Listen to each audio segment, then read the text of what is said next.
you get sick, if you break a leg or an arm or whatever, that immediately impacts your income unless you're already thinking. You are speaking my language. Right.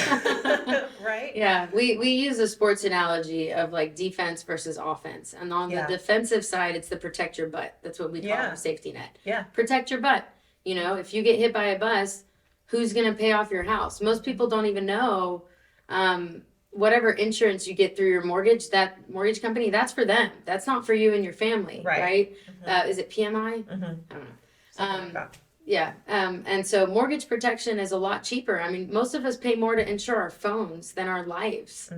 It's cheap. People think it's a huge bill. It's not. And whenever you do experience losing someone who didn't have anything set up, it really sucks because you have to go right back to work the next day. You don't have time to grieve.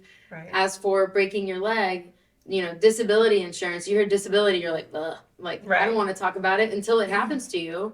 And then the third thing we touch on is long-term care, right? If you're a business owner and then all of a sudden one of your parents is sick and you have kids at home, you need to start thinking about these things. And the cool thing is there has been evolution in our industry. Our products now, it's not use it or lose it like car insurance. Right.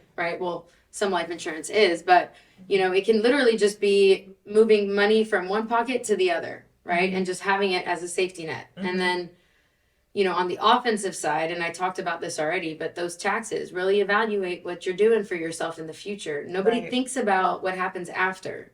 And then the stock market, you know, we love the ups and downs, but only if you can take advantage of them. And the last thing is doing it for as cheap as possible. More money in your pocket, more money in my pocket, I'm happy. Leave the IRS out of it. But you always have to pay your taxes. Okay. No, because sometimes I'm like, people are probably out here thinking I'm like telling people to not pay their taxes. That's not what's happening. Absolutely pay taxes. Pay for taxes at least once. If it's in the stock market, you're going to be taxed on the growth.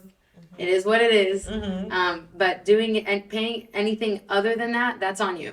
You know, and the IRS will gladly take your money.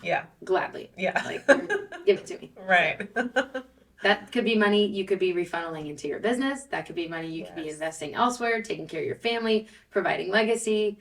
So many cool things that you can do.